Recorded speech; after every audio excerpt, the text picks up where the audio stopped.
नमस्कार, मैं आनंद शर्मा आपका एक बार फिर से स्वागत करता हूं आपके अपने यूट्यूब चैनल कॉमर्स बाय पाठक पे। आज की जो ये वीडियो कैश फ्लो स्टेटमेंट का अगला पार्ट है, इसमें जो हम करने वाले हैं, हम अकाउंट्स बनाना सीख रहे थे, उसी कड़ी में हम एक और अकाउंट्स आपको सिखा रहे हैं, that is provision for tax. Provision for tax, पहली बात यूज कहां होता है cash flow statement? Operating activities के अंदर इसका यूज होता है और ऑपरेटिंग एक्टिविटीज में दो जगह यूज होगा। एक तो नेट प्रॉफिट बिफोर टैक्स निकालने में, ठीक है, वहां पर मैंने लिखवाया था provision for tax current year का। करंट ईयर का होता है जो टैक्स हमने मेड किया, जो बनाया है इस साल का प्रोविजन जो हमने क्या किया है, मेंटेन किया।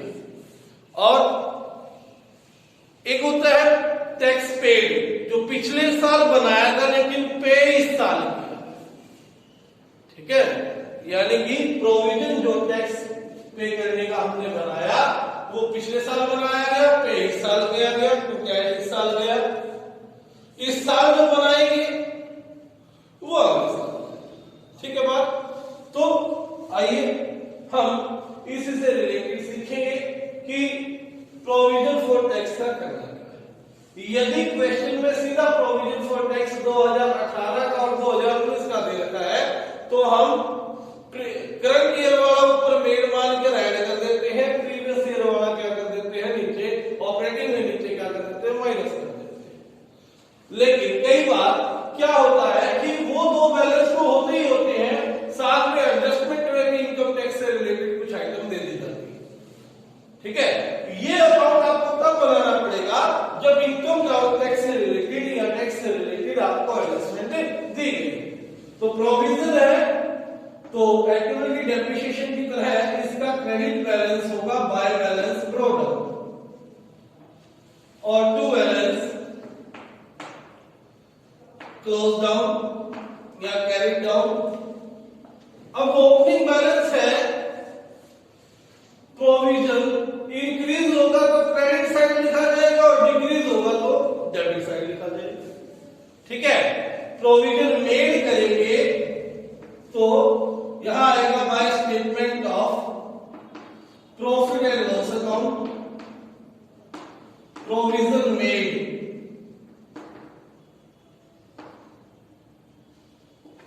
और टू बैंक, क्योंकि पेमेंट करने से प्रोविजन टैक्स कम हो जाता है तो इसलिए इस साइड आएगा प्रोविजन टैक्स पेड, ठीक है। इस साइड लिखेंगे डेबिट साइड, क्योंकि डिक्रीज हो जाएगा पेमेंट करने से प्रोविजन जो हमने बनाया तो टू बैंक पेड इस साइड आएगा हमारा, और मेड जो है क्रेडिट साइड आएगा। याद रखने के लिए मैं ये भी कहता हूं कि हम सारी चीजें राइट हैंड से बनाते हैं, जो ज्यादातर लोग राइट हैंडर्स हैं, तो मेड राइट हैंड की तरफ आएगा और पेड जो है हमारा लेफ्ट हैंड की तरफ आएगा। डेबिट क्रेडिट आपको याद नहीं रहता, वरना सिंपल नियम है कि जिस साइड बीडी है उसी साइड इंक्रीज यानी कि मेड आएगा और जब डिक्रीज होता है तो पेड आएगा। आपको इनमें से या तो पेड एडजस्टमेंट में मिलेगा तो आपको मेड निकालना पड़ेगा, और अगर मेड एडजस्टमेंट में दे रखा है तो आपको पेड निकालना पड़ेगा, ठीक है बात। इससे रिलेटेड एक क्वेश्चन है वो मैं आपको करवा देता हूं। यहां क्वेश्चन नंबर है आपका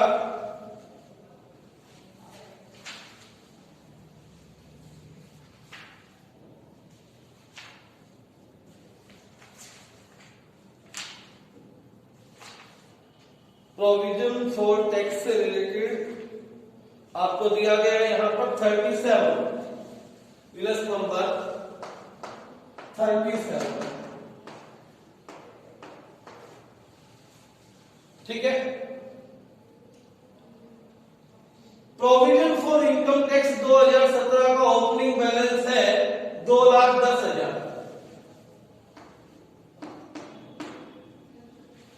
क्लोजिंग बैलेंस है 2016 का ओपनिंग बैलेंस था 150 और 2017 का क्लोजिंग बैलेंस है आपका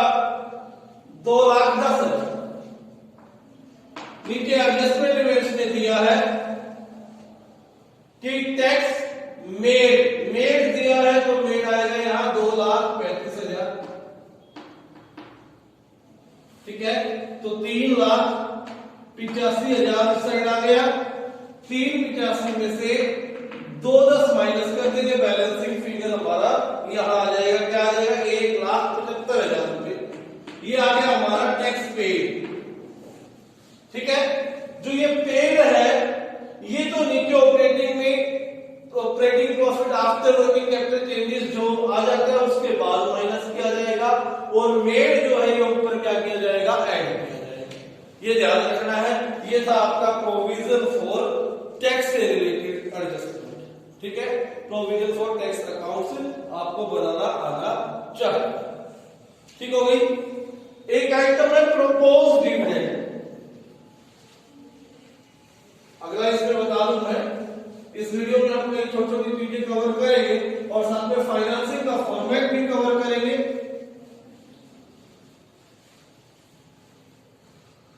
प्रोपोज डिविडेंड क्या है? ये होता क्या है? Propose dividend means announce dividend. Company क्या करती है? अनाउंसमेंट इस साल करेगी, पे अगले साल करेगी, ठीक है। तो जो इस साल हमने अनाउंस किया है उससे कैश आउटफ्लो भी नहीं होता, इनफ्लो भी नहीं होता। तो इस साल के प्रपोज डिविडेंड का आपने कुछ नहीं करना कैश फ्लो में, केवल लास्ट ईयर ओनली जो है यूज में आएगा। ध्यान दे, पहले प्रपोज को ऊपर ऐड कर देते थे, पेड को नीचे माइनस करते थे, लेकिन अब नहीं है। सिर्फ कौन सा चाहिए आपको? प्रीवियस ईयर का, ठीक है। लास्ट ईयर लिखा ही हुआ है मैंने, लास्ट ईयर या प्रीवियस ईयर। उसको आप ऊपर ऑपरेटिंग में जब नेट प्रॉफिट बिफोर टैक्स करते थे वहां ऐड करेंगे। ऑपरेटिंग में तो इसको नेट प्रॉफिट बिफोर टैक्स या ईबिट निकालते टाइम ऐड करना है, और नीचे फाइनेंसिंग में जो फाइनेंसिंग का बनाएंगे हम, फाइनेंसिंग में इसको लेस करना है। याद रखेंगे इस चीज को। प्रपोज डिविडेंड का केवल पिछले साल का यूज होगा। प्रपोज डिविडेंड करंट ईयर का भी रखा है तो उसका आपने कुछ भी नहीं करना है। तो करंट ईयर का जो है वो छोड़ देना है, प्रीवियस ईयर वाला जो है एक बार दो से ऑपरेटिंग में net profit before interest and tax निकालते टाइम ऐड करेंगे, और फाइनेंसिंग में क्या करेंगे? लेस करेंगे। इसके बाद आज फॉर्मेट सिखा रहा हूं, cash flow from financing activities. Cash flow from financing activities. देखिए, cash flow from financing activities.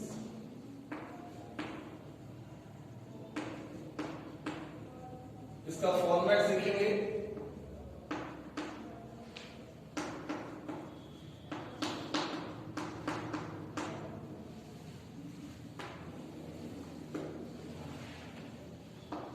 देखेंगे इसमें जो है आपका यूज आने वाली चीज बैलेंस शीट में एक तो है इक्विटी यानी कि शेयर होल्डर्स फंड, और दूसरा है आपका non current liabilities, long term liabilities जो है वो, और तीसरा है बैंक ओवरड्राफ्ट या कैश क्रेडिट जो करंट लायबिलिटीज के अंदर मिलता है। इन तीन चीजों से अलावा हमें यहां पर कहीं जाने की आवश्यकता नहीं है, फॉर्मेट याद हो जाएगा। तो शेयर होल्डर्स फंड में क्या होता है? शेयर कैपिटल प्रोसीड फ्रॉम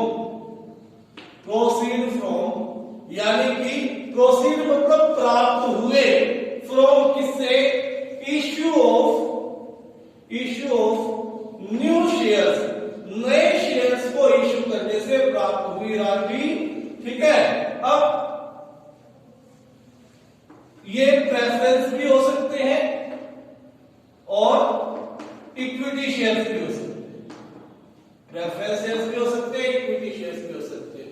लेकिन यहां ध्यान दें, यदि 2018 में 2 लाख रुपए के इक्विटी शेयर से 2019 में 3 लाख के हो गए, तो इसका सिंपल सा मतलब है 1 लाख रुपए आपका इशू हुआ।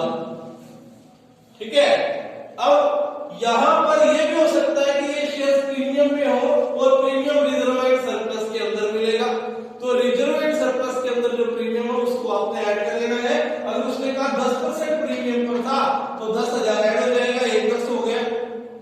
फिर इसी में कह रहे हैं कि शेयर इशू एक्सपेंस हुए 5,000 रुपए, यहां वो भी माइनस करके देख लेंगे, 1,05,000 रुपए आइटम यहां पर आप लिख देंगे। ठीक हो गई बात, यानी कि आपने नेट देखना है कि कैश रिकवर कितना।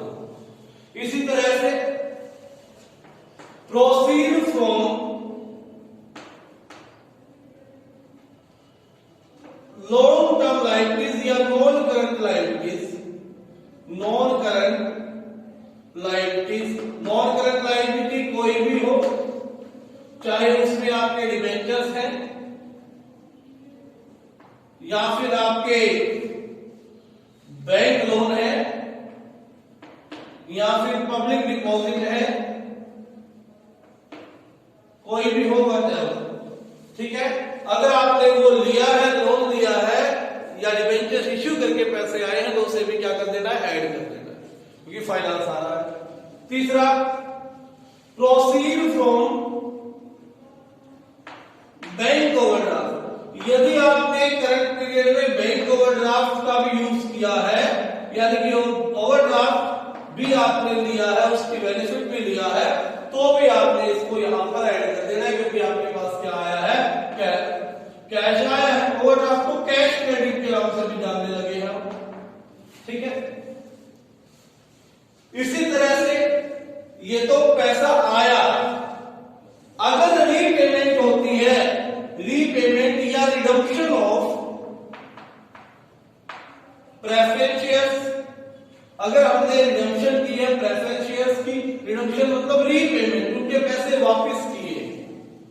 ठीक है, जितनी चीजों से पैसा आया उतनी से ही जाना भी जा भी तो सकता है। रिडम्पशन किया प्रेफरेंस शेयर्स का तो माइनस आइटम, ये सारी की सारी प्लस आइटम सी। ठीक है, अब रिडम्पशन हुआ तो minus. Redemption of debentures, bank loan, public deposit, यदि इनका रिडीम किया है, इनको भी पेमेंट किया है आपने, तो भी क्या आ जाएगा, माइनस की आइटम आ जाएगी।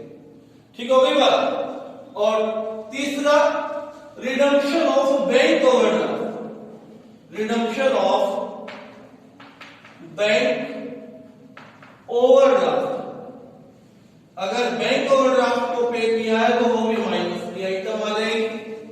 ठीक है, इसके बाद डिविडेंड, इंटरेस्ट और रेंट पेड, ऊपर ऐड हुए थे रिसीव्ड इन्वेस्टिंग में, और यहां पर पेड क्या हो जाएंगे, माइनस हो जाएंगे। डिविडेंड, इंटरेस्ट और रेंट पेड तीनों क्या हो जाएंगे, यहां पर माइनस हो जाएंगे आपके। क्लियर हो गई बात। तो ये था आपका फाइनेंसिंग एक्टिविटीज। इसको टोटल करके जो आएगा आपका कैश फ्लो फ्रॉम, अगर प्लस का आता है तो फ्रॉम, माइनस का आता है तो use in cash flow from financing. Clear हो गई बात। ये तीन चीजें बना ली आपने, ऑपरेटिंग बना ली, इन्वेस्टिंग बना ली और फाइनेंसिंग बना ली। यहां भी काम खत्म नहीं हुआ, फिर क्या करना है आपने, ये तीनों चीजें करके आगे क्या काम होगा कैश फ्लो स्टेटमेंट का वो बताता हूं मैं। कैश फ्लो स्टेटमेंट के ये तीनों काम हो जाने के बाद एक छोटा सा काम रह जाता है। यहां पर आपको ये भी क्लियर हो जाएगा कि आपका सम जो है वो सही है या गलत। देखिए, cash flow statement, cash flow statement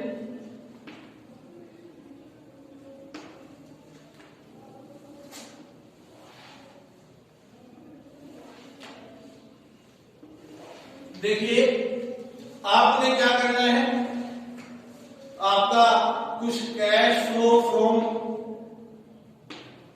या यूज इन ऑपरेटिंग एक्टिविटीज आया होगा, तो आंसर आएगा ना। ऐसे ही